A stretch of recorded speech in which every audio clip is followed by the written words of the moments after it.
We have a lecture on HamClock from Simon HamClock. Yep. And Richard. VK2ARH. Simon, take it away. Excellent. All right. We're going to do this one a little bit differently tonight. Both of us are doing a section each. So I'll take the first section, and I've sort of thrown a curveball in. While Richard takes over, I'm actually going to build one of these things, and I'll just have it running on this screen so everybody can see how quick the process is. And then at the end of it, we can have a look at that one as well. But Richard will be sort of going through most of the screens and options on HamClock. So, yeah. All right. Alrighty. So, HamClock. We'll do a bit of an agenda. What is it?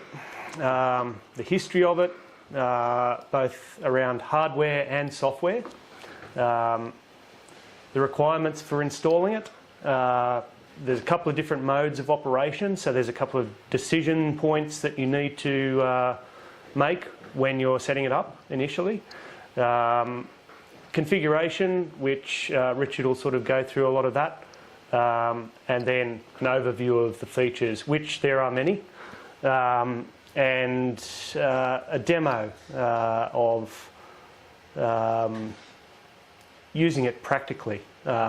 Typically when you're chasing DX or you want to see what the band's doing on different to different regions and that sort of thing.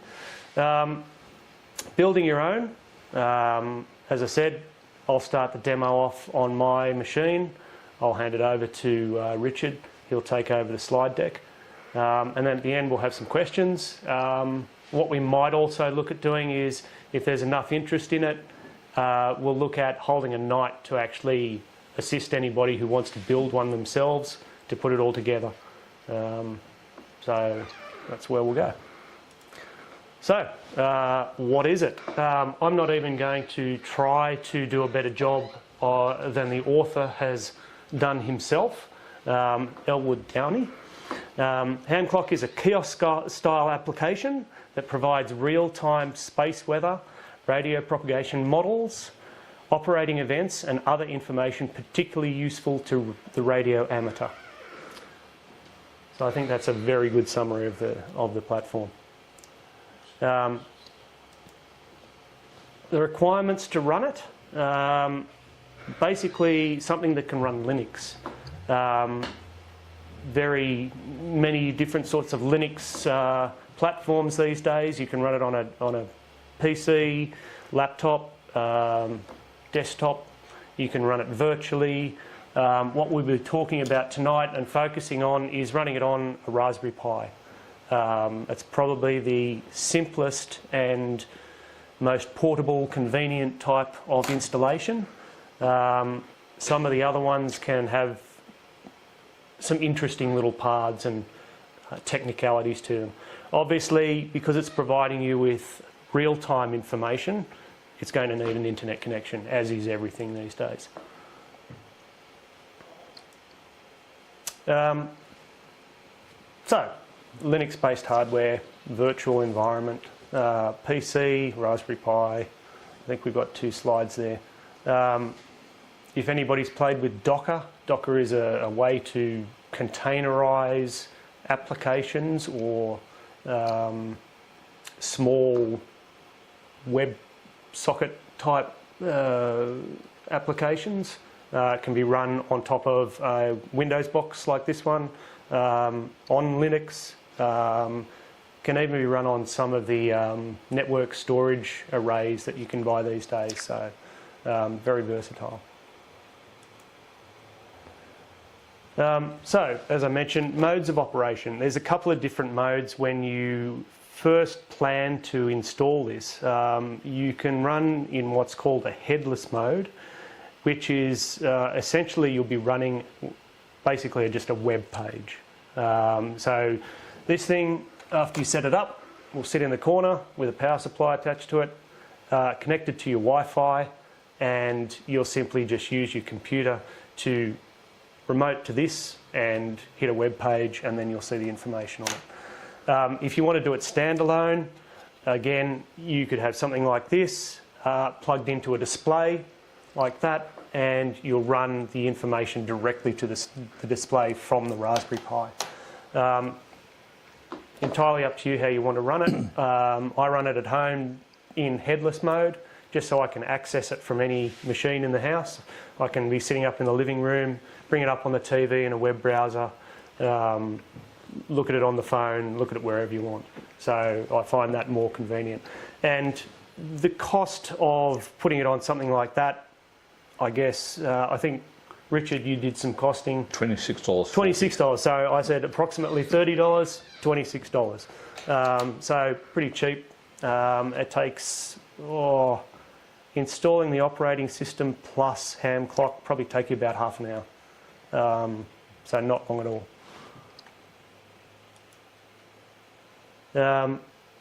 Installing and configuration, the demo.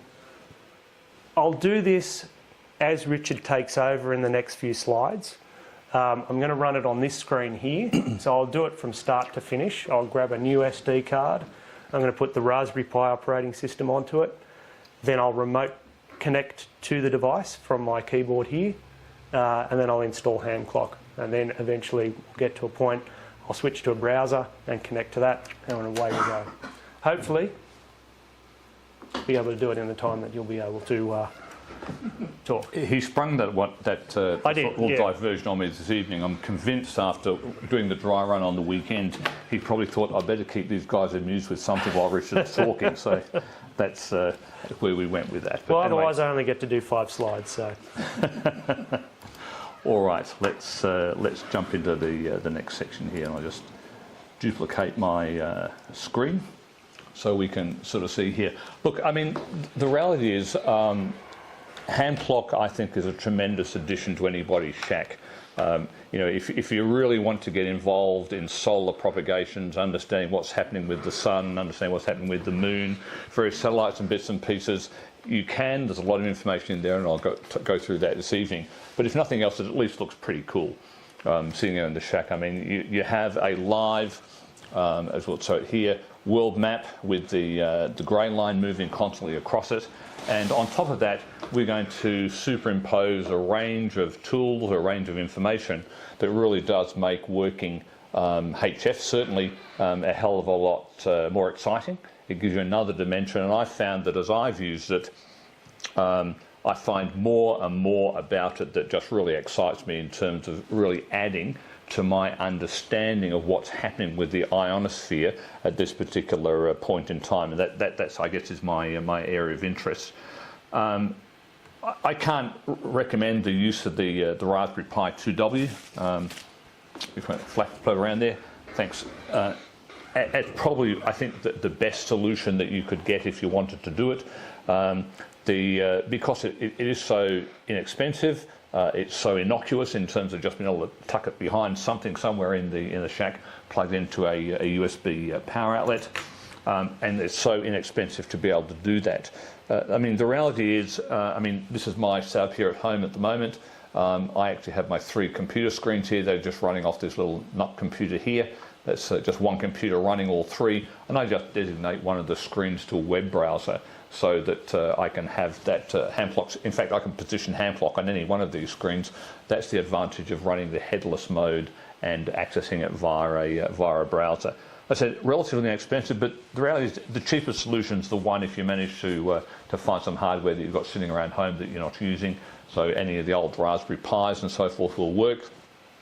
But it can become a little bit competitive, intensive, trying to refresh some of the screens at times. So if you've got an older Raspberry Pi 2, probably wouldn't recommend it. As you say, you'll be amazed what we can do with a little 2W that we've got here. You could even throw it up on your TV screen at home. That's there, it's sitting on my, I should say, my wife's 65-inch TV, because I had to get permission to touch it to actually get this thing on there. You know, as Simon said, you can use it anywhere around the house. And I actually find myself sometimes sitting watching TV in an evening. I'll bring up HamClock. I can check out what's going on with propagation and work out whether it's worthwhile finding an excuse to even go down to the shack and start using the radio. If the bands are dead, there's probably not much point in losing the brownie points by doing that. So look, just what I'm going to do is run through some of the features to give you an understanding of what HamClock can provide for you, and then whilst then we'll pass across to Simon, and we'll actually run live with a real live HamClock sitting up here, and we can show what it can do, ask questions, and just give you a good feel for it. By the way, the software is free of charge, so it's shareware. So if you wish to make a donation to the Clear Sky Institute, please do so. After you use it for a couple of weeks, you'll be wanting to give the guys a few bucks for it. It really is a nice piece of software. It does come with an extensive user manual. The latest version is 4.13, not 4.12, as you can see on here. It's about 18 pages, I think, from memory. I did say somewhere where, yes, an 18-page user manual. And it doesn't tell you everything about each of the particular screens that are in there. It says what it is, and if you really want to understand the information that's there, you've then got the opportunity to delve out, do some research. As I said down the bottom here, you'll likely need to do some of the research, particularly into the solar, lunar or atmospheric information that's available, to truly understand what it is that is sitting there for you. Tonight is not about going into the depths of each of those things. We just don't have the time to do that, but it's to give you a feel, an overview for what's actually there. The website or the URL that I'm showing here is where you can get the user manual for the HamClock. And so let's jump into it. So when you first start HamClock, you're presented with a series of screens which provide which you have to go in and configure, and you provide various options, and so you indicate what capabilities you're wanting to use when you actually go to run it. Most people generally do this only once or twice if they want to change something. The user manual shown here shows quite clearly what each of the options do. We're not going to go through that today. The focus is really going to be on what it is that HamClock can do. You can at any stage, so you actually, each time you start HamClock, you have the option of going into the user configurations when you work your way through. But you can actually also access that by clicking on the little lock button here on the front screen. I'll talk about that in a few slides. So you don't have to restart the HamClock each time you want to do that. You can actually click on that and go back and change some of the, shall we say, the base or the foundation settings upon which HamClock sits on top of that. So when we look at the HamClock itself, it really is broken into a range of configurable panels. And I'm showing them here. There are 7 panels plus the major map panel that's sitting on there. Because each of those can be customized, you can create HamClock to look exactly as you would like it to do. You have your own personalized version, if you will, with the information that you need. And all of those panels can be individually configured, and we're going to go through and just talk about what you can do within each of those panels. So, and just so you don't lose track of where we are, in the top right-hand part of the screen, you'll actually see the HamClock, and I'll have highlighted in the red box which part of the screen it is we're talking about when we get to each of these particular areas here. Panel 1, sitting up on the top left-hand corner here, is really I call that the main, it's the owner's screen. So this is where you set up a variety of information that, and it's basically the information about your particular version of HamClock. It identifies what the version number is of the software, and by the way, the updates for the software can occur automatically. You just click on that and it says, look at new updates available, do you want it? Click yes, and just go away, make yourself a cup of coffee. By the time you get back, you're now at the latest release level. The central area in through here, it's currently showing the CPU temperature, actually cycles through 4 particular types of pieces of information: the CPU temperature, the Wi-Fi strength, the local IP address, and the public IP address for accessing it. So this is, again, is a headless version. If you have a VPN or you do have your router configured so that you can, using a public IP address, you can actually connect to it from anywhere in as you're traveling around. It's quite possible to be able to do that. Uptime in this area here shows the length of time the HamClock's been running. In this case here, it's been running for 30 days straight. When I took the screenshot, you then can, by clicking On the, just coming up and clicking on the time, it will then bring you up a range of options that you can select there in terms of how you display what's going on here. You may ask, why would you want a backward time? Because you can actually configure this to be a countdown timer rather than just displaying UTC or local time on the way through. Date, again, but with most of these screens, you actually configure them by clicking on them with the mouse. You can change what you display here, whether you want a regular date, whether you want the day of the year, a Julian date, a modified Julian date, sidereal, solar, or Unix in seconds, whichever floats your boat in terms of how you want to see the time. The actual main screen in the middle, which is where most people would display their call sign, you can change the colours on that. So if you click on the left-hand side, it changes the colour of the background. Here's a fairly, shall we say, not pleasant-looking yellow background with red writing on the top of it, just to highlight it. Here, obviously, on mine, I've got a black background with blue writing there for my own call sign. So you change the colour by clicking on the left-hand side. You change the colour of your call sign click on the left to change the call sign colour, the right to change the background. And if you click in the middle, you can identify whether you show the call sign, a title which you might want to put in there, or you can have it oscillate between the two options. One thing I'd note, most of the screens you can display more than one piece of one piece of information on that screen. Simon and I both came to the conclusion independently that if you've got the screen constantly flicking and changing what it displays, it's a real distractor. So if you're sitting there trying to focus on working FT8, or you're trying to work away and this thing keeps on flicking on the side, it distracts you. So my recommendation would be choose what you want to see and leave it sitting on the one item. Clicking the clock here in the middle, you can also use it as an alarm clock and a countdown timer. And as I said here, by clicking on this little lock button here, you can either lock the screen, you can put it in demo mode, do some diagnostics, you can restart the HamClock software, you can exit HamClock, you can reboot your computer, and all that with that. Because remember, you're running this thing headless, so you don't have a keyboard or a screen to it, you're actually accessing it through the front panel on HamClock.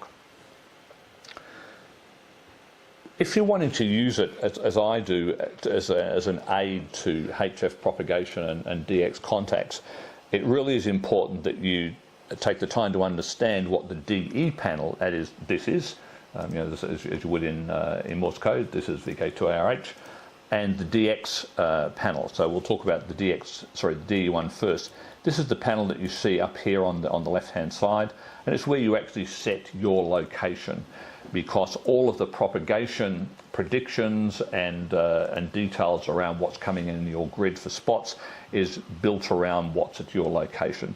So you set the time and your Maidenhead grid square down here, and then having done that, you've got the time offset there. You can actually determine whether it's got your lats and longs. It tells you when sunrise and sunset is sitting down there. And you can do that either manually by clicking in the middle of the screen and bringing up this dialog box, or you can click where you want the DE location to be on the map, and then just selecting, so you could click on the map, that would say set the DE location, and then click OK, and that defaults back down that area there. So DE is shown by this little orange circle that you can see here. It's important because on the next slide, when we set up the DX location, that becomes the little green circle that you see here. So in this example there, DE location is here in the QF56 and the Maidenhead square, and I'm currently looking at propagation into Japan. And I'll talk more about what's on this screen as we work our way around. So effectively, having set up your current location and the DX location, you can then get all the necessary propagation information and recommendations and predictions for a path between those two locations. And clearly, if you're wondering what, if you've got a mate who happens to be in the US and wonder how he's going trying to chase that DX he's been looking at in Central Africa or something like that, you can also do the same thing and look at it as if it was his location as well. The other thing you can do with this panel 3 down here, is that you can also use it to display satellite information. So you can get real-time plots of the positions of satellites on the map, as it works through. And simply by clicking on the middle there, it brings up a satellite selection list, you can see here, and these are all the satellites that it has available that can plot on the map for you. Now, the way you can only display one at a time, unfortunately, but the color coding here is that when you click on it, if the satellite is identified in green, it means it's currently visible from your DE location, and if it's in red, it's about to rise off above the horizon within the next 10 minutes.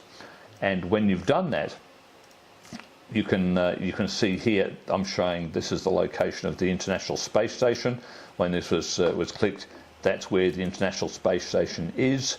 That's its current track as it's working its way down across through here, and it actually has one orbit shown, and this is where it's going to continue that orbit back up around on its next pass around around us. And here it'll be rising in. We'll see it in 3 hours and 24 minutes time, and you'll see it very low on the horizon between the northeast and southern. Sorry, that should be east as it tracks around on its way through.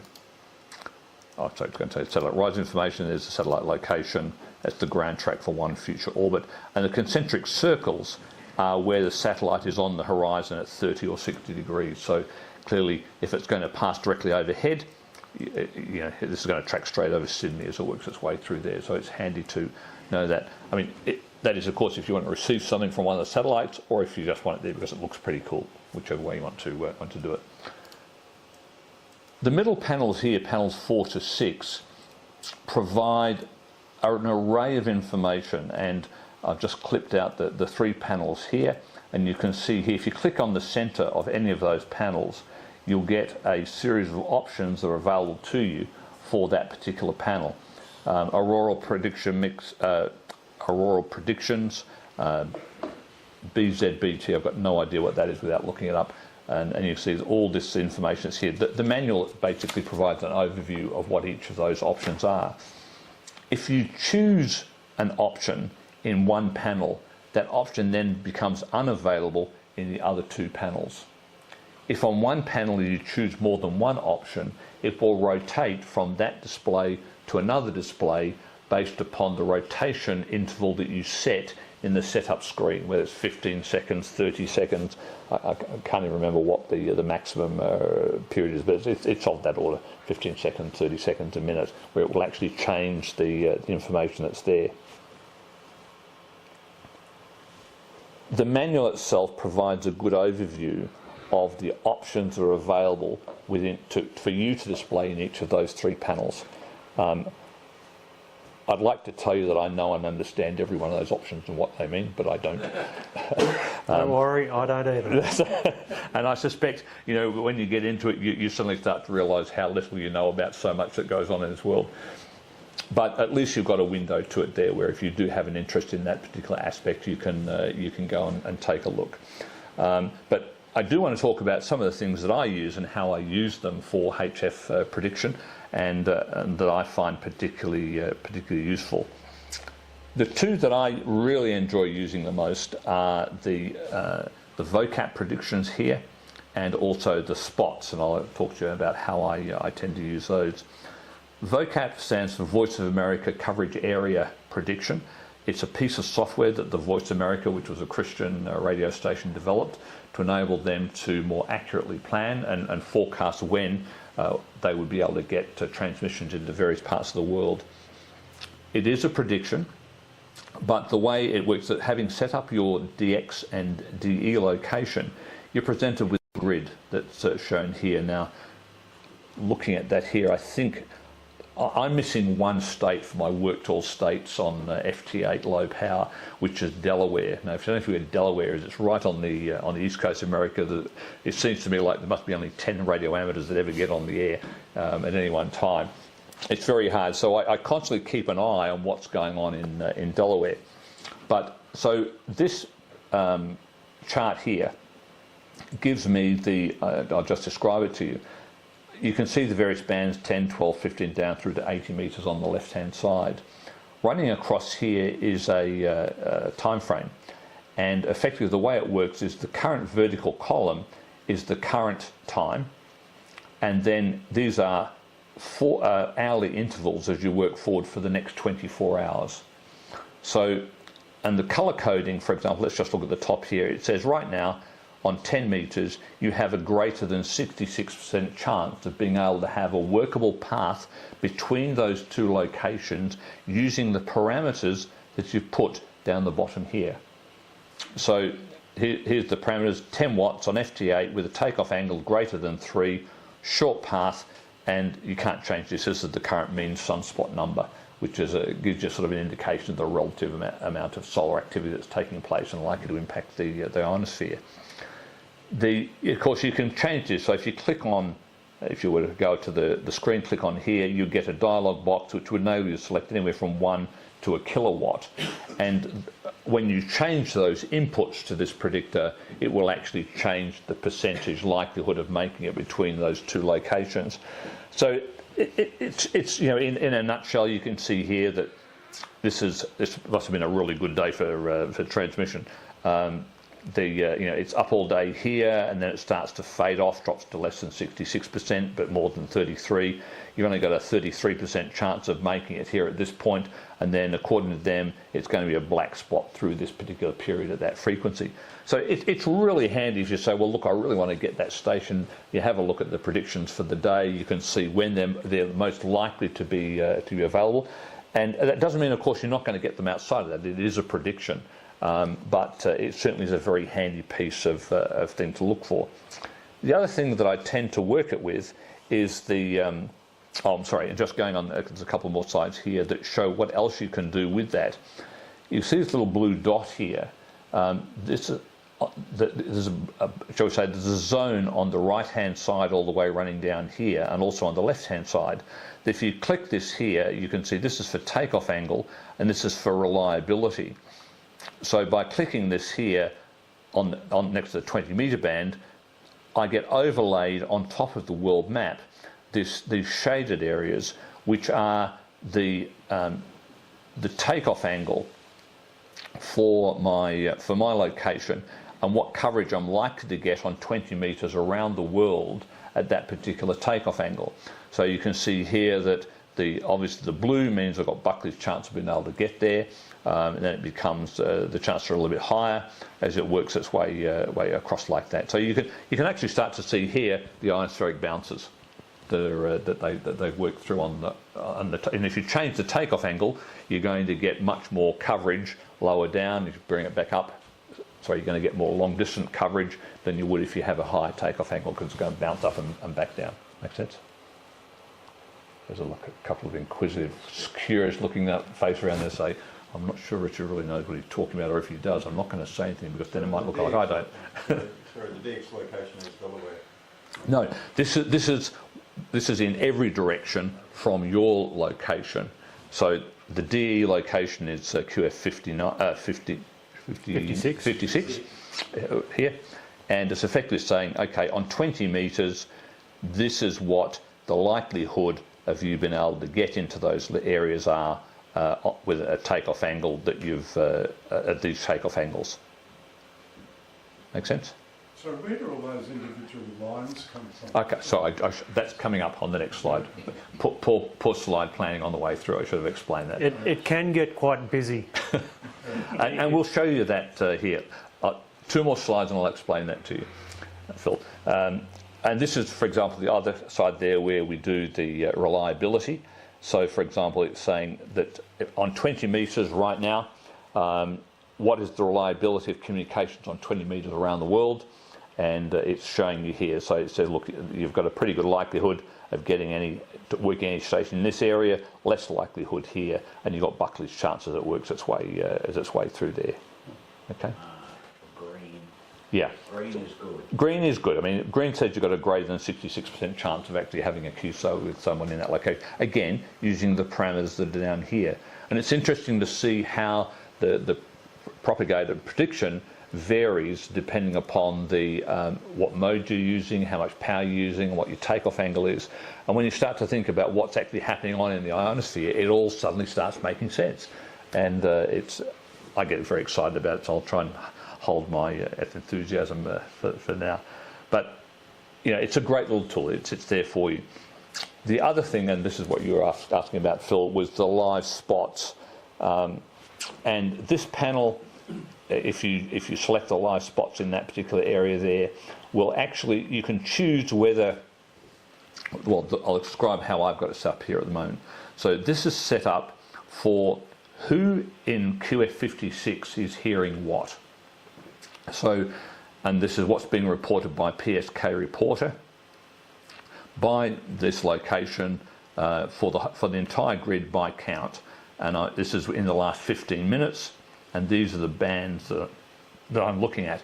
So what it tells me here is that if there is a receiver in QF56 which is reporting reception that's coming in, this is where these reports are being heard. So if you look at the colour coding here, and this is where it gets a bit busy because I'm showing 15, 10, 40 and 20 metres. Whoops. The yellow lines are 20 metre spots. The orange ones are 40 metre spots. The green are the 15 metre spots, and the pink, you can probably see there is some pink in there, are the 10 metre spots. Now, when it gets that busy and you're working 20 metres, you just get rid of everything else and just look at 20 metres. But if you're often like me, you'll be looking at 20 metres and you see the ionosphere is changing, so you'll say, look, did anybody hear anything down on 17 metres or down on 15? So you can activate those and you can start to see where those spots are coming from, where people are being heard. And it just gives you another bit of information around which to, you know, decide what you want to do with HF. The other thing you can do on the screen is you can actually mouse over and just hold the mouse over the screen, and it will then pop up and actually give the details as to which radio station was heard there, who reported it, and so there's no shortage of information that you can use there. So I find myself, when I'm hunting down particular countries or what have you, I actually use this feature coupled with the VOACAP predictions to work out when I should be sitting on the radio to try and get there, to try and assist what's going on. And I actually cross-reference that to what I'm seeing on my station on Grid Tracker. And very often there is a degree of correlation, but then you also think that, well, somebody's got a better antenna than I have because they're seeing or hearing a lot more than I am. But it's a great piece that sort of brings part of that puzzle together.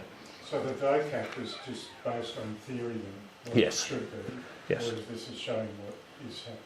That's right. Now, I mean, I've sometimes been on there in the, shall we say, some unusual times of the day, and I've had a look at this, and there doesn't appear to be an awful lot happening. Well, there is actually, and I go on and I suddenly discover there's a massive amount of stuff happening. But what it means is that nobody else has got their radio on. Yeah. You know, within the grid square. So, and very often too, I find that let me see if I can go to the. We'll show you this live in a few minutes as we work our way through here. Very often you'll see, you know, be looking at here, and I'll be looking at what's going on say 30 metres, where it's saying only 13, and I'm seeing, you know, on FT8, because that's what I tend to use a lot. I might see 30 or 40 spots coming in. But look here, there's only supposed to be, you know, 13 people active. What I suddenly realise is that there's only one other person active on the band in QF56, and I'm the other one. And after I've been sitting there for a while, this number starts popping up because my spots that I'm reporting through, which is happening automatically with WSJTX, are actually starting to appear on the map. So if I'm mouse over, I can actually see my spots that are appearing on the map. So. We're almost at the end of it. Have you finished building that thing yet? We've just finished building. There you go. On the top right-hand side, the final panel. Sorry, there's two more panels to talk about. This small panel sitting here on the outside. It basically has a limited amount of information that it shows. I've shown on here that when you click on it, you can select either the NCDXF, which is a Northern California DX Foundation. I'll talk about that on the next slide. You can look at space weather, or you can have it displaying the weather at your location or the weather at the DX location. So those that like to rag chew, you don't have to go and buy a separate weather station. You just click on that, you've got all the weather for your local area. You can say, you know, blah, blah, blah, blah, blah, and talk about the weather that's there. Similarly, the space weather, I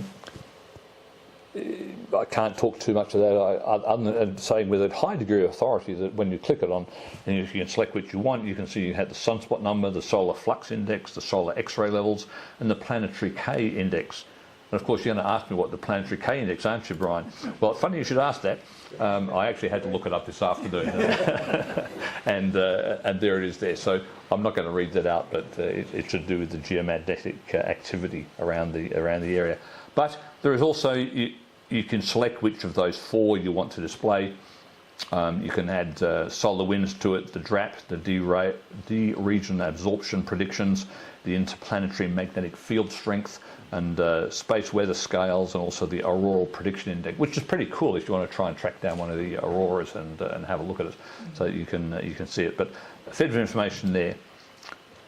The final panel that we're going to talk about briefly is the panel 7, which is the actual. I'm sorry, this is the explain what the North California DX Foundation beacons are. Does anybody not know? If everybody knows, I won't. Okay, so the Northern California DX Foundation has a number of transmission beacons that are situated around the world. I've just circled some of them that are active at the moment.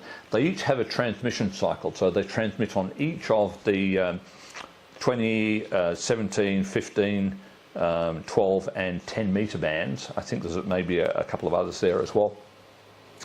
And they transmit a beacon for a given period of time, and then they go off the air, and then they come up on another frequency and they go off on the air.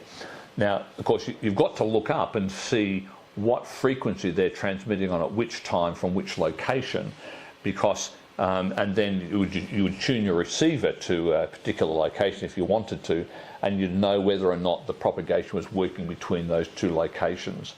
Now, what this does, in real time, it actually changes colour and identifies the location of that beacon. So here you can see up in Canada, VE8AT is currently transmitting on 14.10. So if you wanted to confirm that from your location to that part of Canada, just quickly swing your dial to 14.1 megahertz, and if you are hearing the beacon, that path is obviously active at that particular point in time. So it just shows you which of these beacons are active at any one point in time, and that's a great little aid, if you will, because it is quite complicated in terms of when they're transmitting, when they're not, and which particular frequency band they're on. Is that the one where it goes from beacon to beacon though? And then Yes. transmits at 100 watts and 10 watts? Yes, there's a whole range of fancy bits and pieces. So, and I think it also sets some identifiers, so you know where in the cycle it is that it's actually doing that. Very handy. Yeah. Look, I mean the map panel that which is the main one here, just highlighting some of the information that's on that screen. The DX location is here. I've got set on Dallas, Dallas, Texas. It's a little green dot that you can see there. The DE location is shown in orange. The grey line, as you can see here, and the darkness around the Earth, that actually moves across the screen during the day. So that's pretty neat. It's also really handy too. I spent most of my early years in very, very high-powered HF radio systems and environments, and it was all, we just used to look up at tables and bits and pieces and tell us what frequency to transmit on and so on. But actually watching the impact of the grey line on propagation as it works its way across is really amazing. It's truly enlightening, if you will, and this enables you to do that. As I said, this was the ISS track that you can see running through here. You also get the current position of the sun shown on there, and also the current position and the phase of the moon that is being shown. So actually in the latest release 4.13, prior to that, the phase of the moon always was defaulting to the northern hemisphere, which of course wasn't what we were seeing down here in the southern hemisphere. So they've changed that, so if your DE location is in the southern hemisphere, the moon phase accurately reflects what's being witnessed on its way through. And also if you've got a moon phase, perhaps we'll show one a little bit later when we show that you can see what's happening to the moon. It actually tells you when the moon's going to rise, from which direction it's going to rise, and a whole stack of other bits and pieces.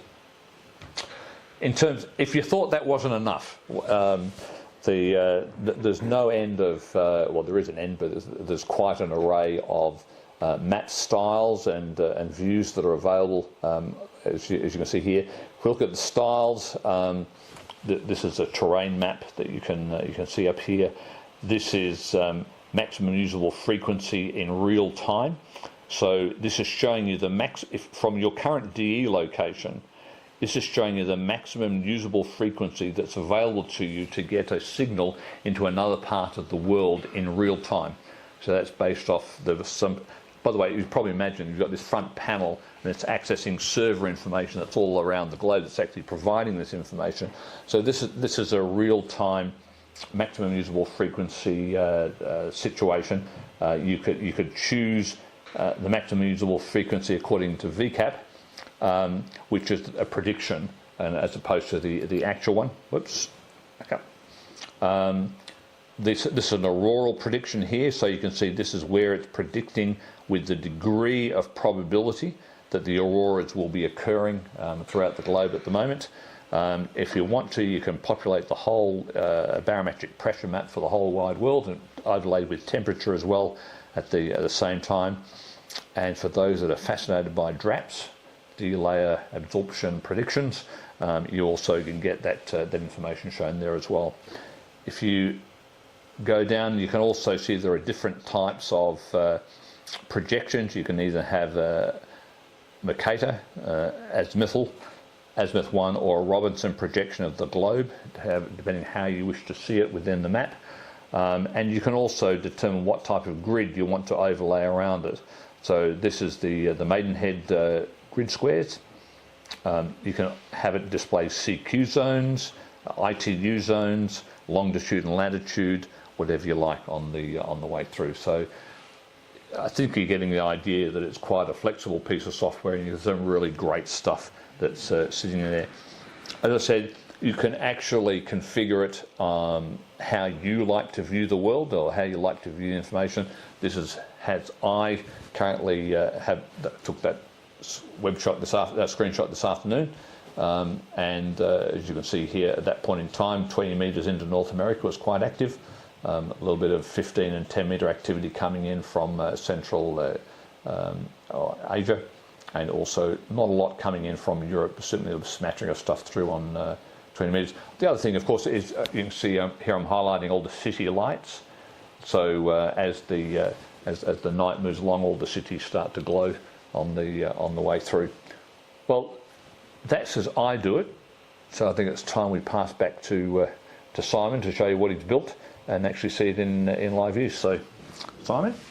Or would you like to switch to the new one or the one that we have ready working? Why don't we start with the one we've got ready working and then show the new one? Sure. Yep. Yep. It's always good to have two. I'll just. You will see the one that I've just built here on the table while Richard was talking.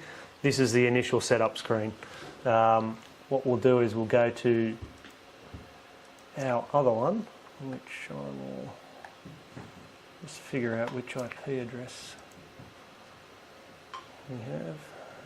Actually, no.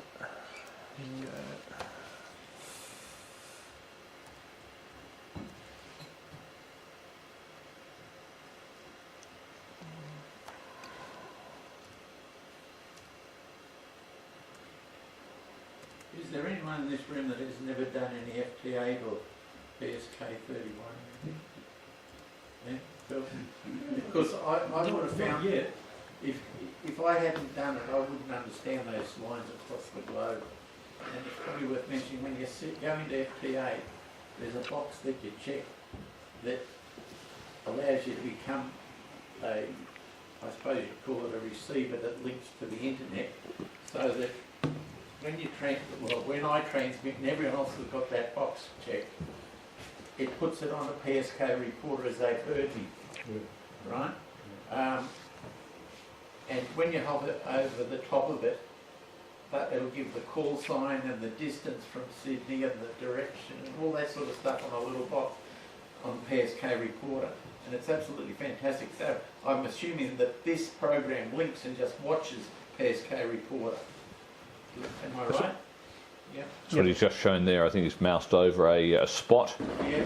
I've moused over here, and you'll see the information come up here.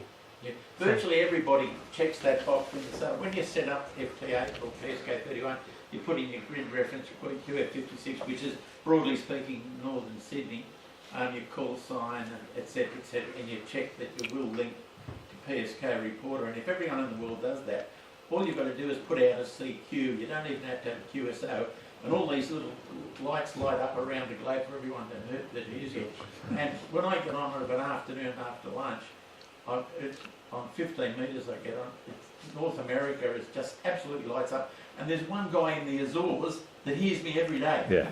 Right? It's about as far from Sydney, Australia as you can possibly get without coming back again. And he hears me every day. He's the only one. You know, I spent probably about 20 years away from the hobby. Yeah. And having sort of thinking back to those days in the 1980s and coming back and seeing these live spots appearing all around the world where it's all such guesswork before, it's just a fantastic. It really is.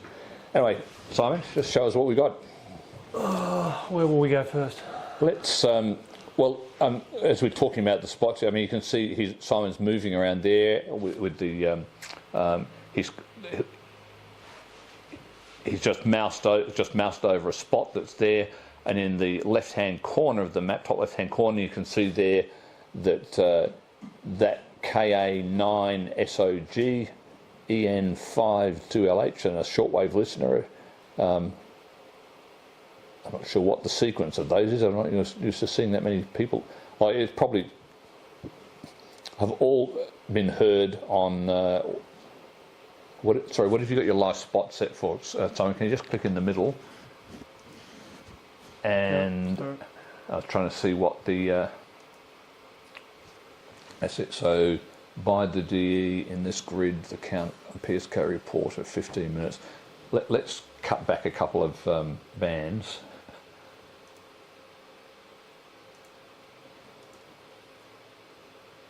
What do we want? Yeah, take off 80 and 60. And maybe 17, there's probably not a lot happening there.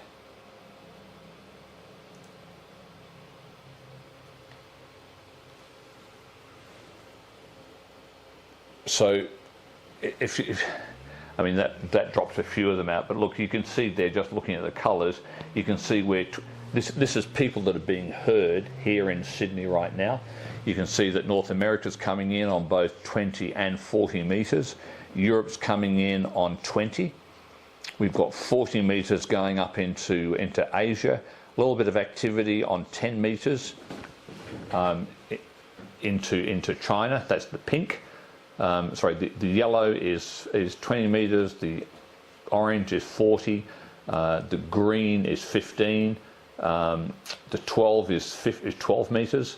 And the pink is 10 metres. So it gives you a visualisation across all of the bands as to what's being heard within Sydney at this point in time. If you look at the VOACAP prediction there, you can see that right now it's your Nice. You've set the DX location to Delaware by the look of it. No, I think you did that. Oh, I did that on Sunday, didn't I? That's right.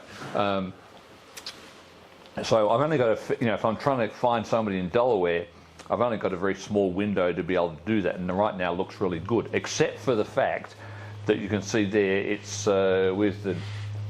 If you just click on it and just get rid of the IS station and just go back to show the DX information, right? Except it's 5 a.m. in the morning on a what day is it? Thursday. So it's 5 a.m. Thursday morning, which means the 10 radio amateurs in Delaware aren't yet out of bed, and the chances of them getting on the radio and wanting to talk to me are pretty slim.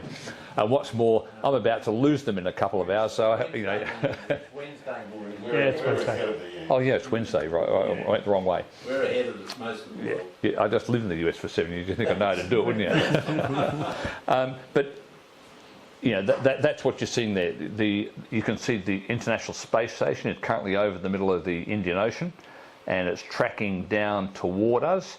If you want to just quickly go back to the ISS, please, Simon. there it is, ISS, and click OK.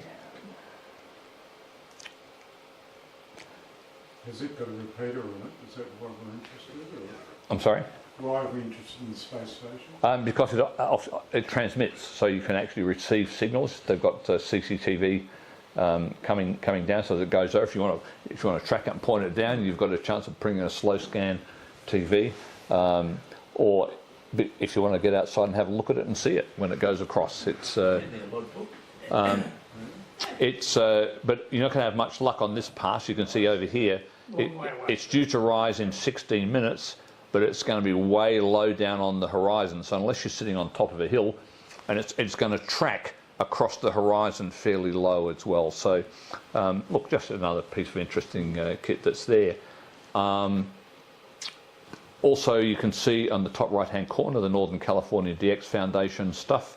And then if you look around the globe, if you look, for example, now in, yep, thank you. You can see there, I think that's 4 X-ray 6, where's that? Is that Israel? Yep. Yep. Somewhere around there, 4 X-ray. That's right. That's currently transmitting on 18.11 megahertz. So you can quickly whiz it down to 18.11 and see if you can hear that beacon that's transmitting away. Let's just go to click on the solar flux one there in the middle, 178. Just click in the middle and just change that to show the moon. And yeah, deselect solar flux. So there's what the current moon is like. You can see it's at an azimuth of 133, an elevation of -20. In other words, we can't see it at the moment because it's down below the horizon. So there should, theoretically, when you poke your nose out there, you shouldn't be able to see any moon tonight because it's not due to rise until 3 minutes to 11. Look, bottom left-hand corner. See the moon's going to rise at 22:57. And I'm not sure what the -303 metres per second means, but you know, the moon will track across that map in real time as it works its way along. I think this is the retreat from Earth in orbit. Yeah, I knew that. So, yes. Yeah. It'll be opposite when it's rising. Thank you. And then if you also click on that same, we'll just keep that same panel there in the middle. If you go to there and look at the sun, so that's the phase of the. Where is it? I think it's SDO from here. I don't normally look at it. Yep.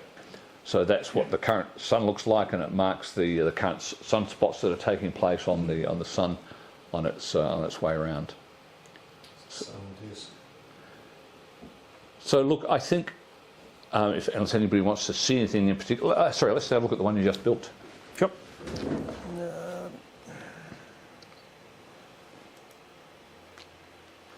Right, so this one has, as Richard said, just been built while he was running through the other screens.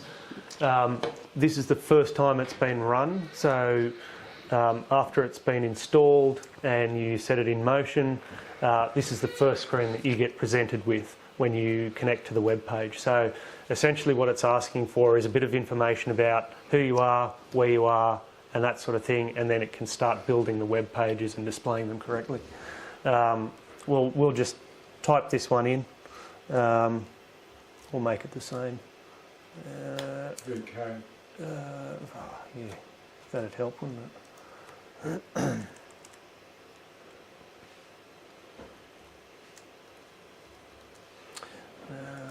Okay, we'll say 33 south. How long? 151 east. And we don't need that.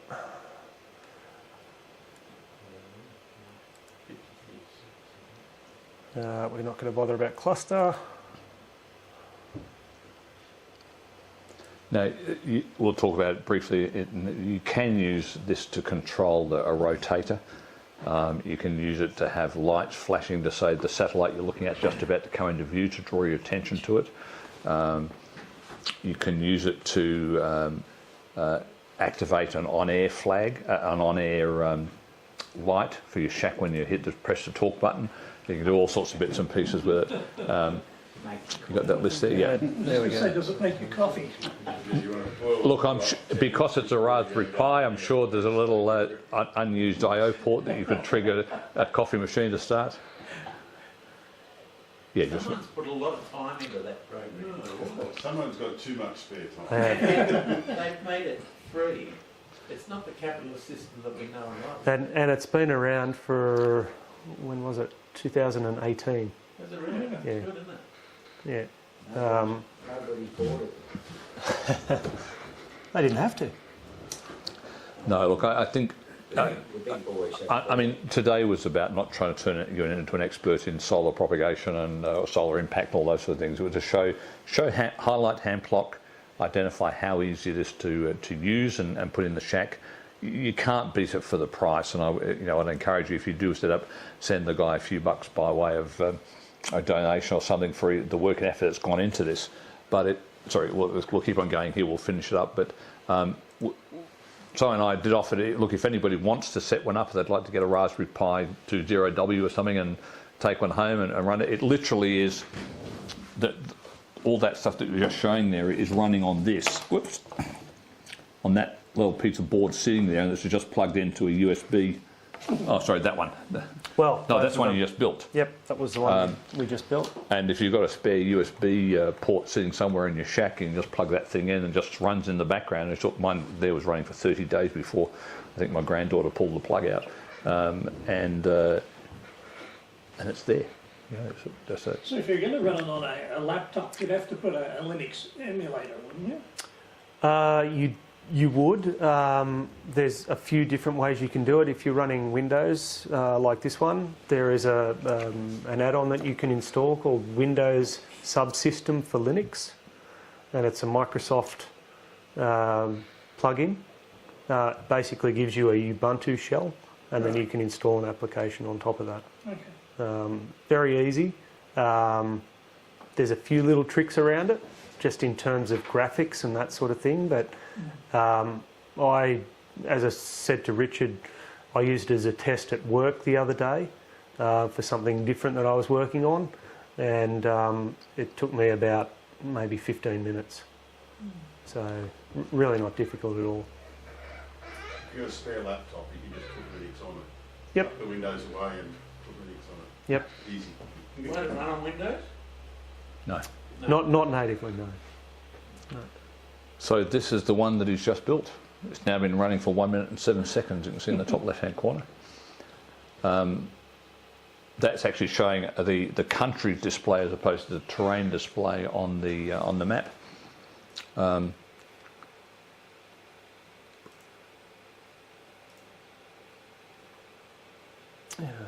can do a few. Put the cities on the.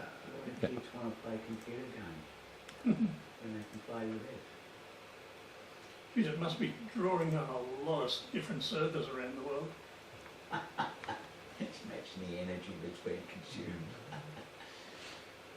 Is there a thing in I suppose the config where it said you to put in your location, there's not a thing that says like my current location, or it works it out like every other website seems to be able to do these days? Not quite like that. It asks for your Latin long. Yeah. You can also. I noticed there's an option for a GPS into it. Yep. You So can. if you had a GPS on. If you're running it under Linux, I think you could probably just plug in a USB GPS puck thing. I already soldered some leads onto that thing, onto the I/O ports, and I have a little GPS module somewhere here. But anyway, that would plug on and then draw its GPS location from that. And then the beauty of that is, as you move, it's updating its location. Yep. Just put some live spots up there, so.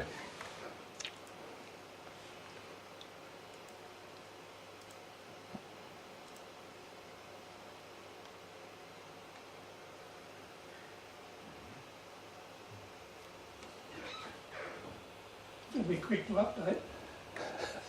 All that off that little tiny single board computer. Cool.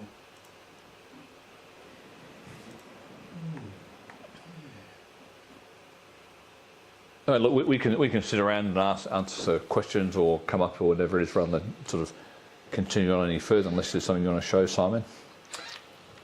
Well, I don't think anything other than what we've already seen and played around with.